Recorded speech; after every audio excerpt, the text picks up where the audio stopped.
Cedar Creek Plantation is a beautiful, well-managed tree farm. It's located in Butler County in south-central Alabama.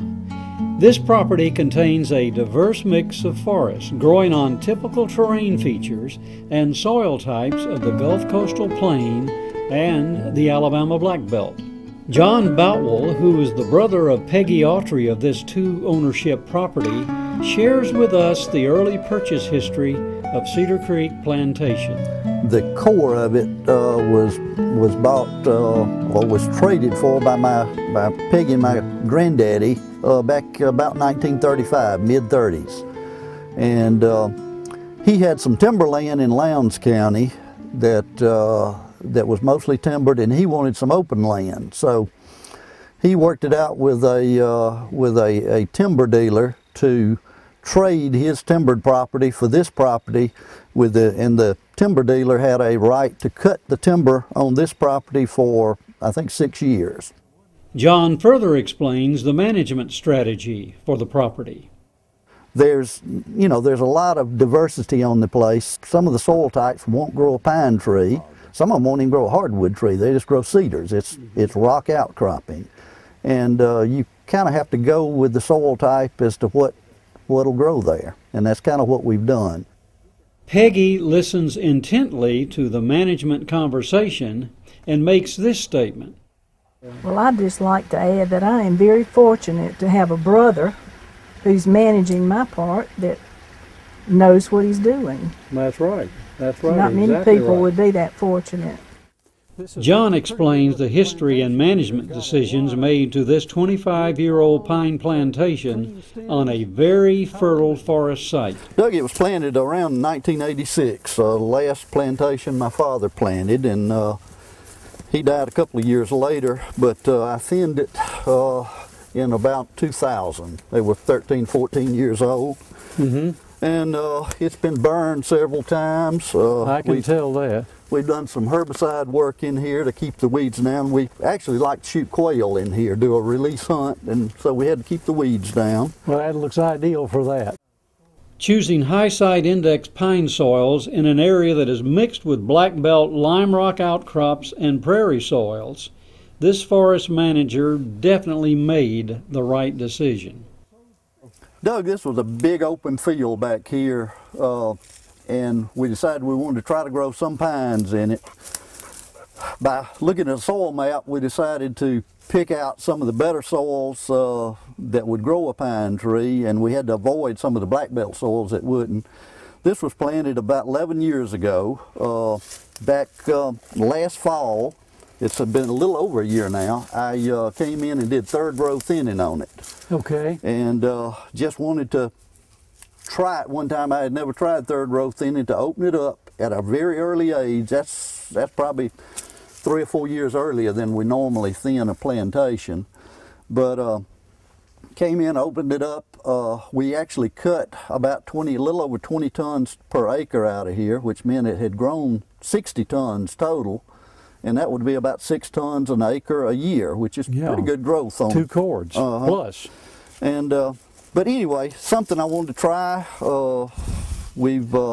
I think it's going to do good. The pine trees that I've seen always take off after you thin them. Plantation, you'll get a whole lot more growth after you get a little open air and sunshine. Straddling Cedar Creek Plantation is well blessed with an abundance of water.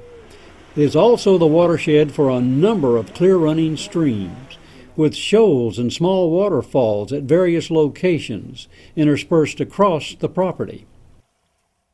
Wildlife green fields are interspersed in strategic locations to provide food for local wildlife populations, as well as give the hunter a better opportunity to harvest the game of choice. Limited agriculture on the property is also of great benefit. Lumber that was milled from hurricane and pine beetle damaged trees right here on the property was utilized to build the family cabin next to one of the beautiful streams. Just as you would find on many tree farms, it has become the center for recreational activity. The limestone bluffs and outcrops produce an abundance of fossils, as John explains. 65, 85 million years ago, all this was underwater. And we just have a big time finding fossils in the creek, and they've got embedded in this limestone, and they're basically limestone fossils. And most of them marine? Yeah, they were all marine type fossils. Have some ammonites and oyster shells that have fossilized. 65 to 75-year-old hardwood and mixed hardwood stands add a beautiful and valuable touch to the plantation. We've got these hardwood heads scattered all through the place. This one is coming off of a little branch that runs into a pond down here. But, you know, it's probably, a couple of 100 yards wide and just mainly a drainage basin, but we pretty well stayed out of it. This stuff is 65, 75 years old. We've had some damage. We got a tree here that's down. I'm sure Ivan blew that one over, but there's some other trees down here. But, you know, my plan is just to leave this stuff alone. This is part of it, that some old growth or close to old growth stuff as we've got, and these hardwoods aren't going to die, so I'm going to save them to deer hunt in and watch them a while. One of my biggest problems, Doug, is to get my lovely wife to have a long-term vision. When I do any kind of harvest, it's ugly, and you know good and well it is ugly. But she can't see that 3 years down the road, this forest trash is going to be rotted down, and there are going to be trees going. I'm more impatient, you might say. You know, prior to Ivan coming through, this place was really beautiful. We had old tree stands, you know, beautiful hardwoods, pine. It was just really a beautiful place. And Ivan did such tremendous damage, and I think a lot of the big trees that are dying off now is a result, even though they didn't die at the time that Ivan came through, it damaged them without us knowing it. And then with the droughts that we've had, you know, and so they're not living as long as they would have.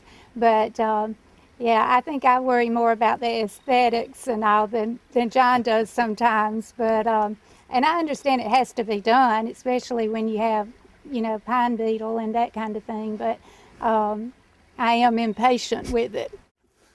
Old growth pine stands still dominate Cedar Creek Plantation in some locations.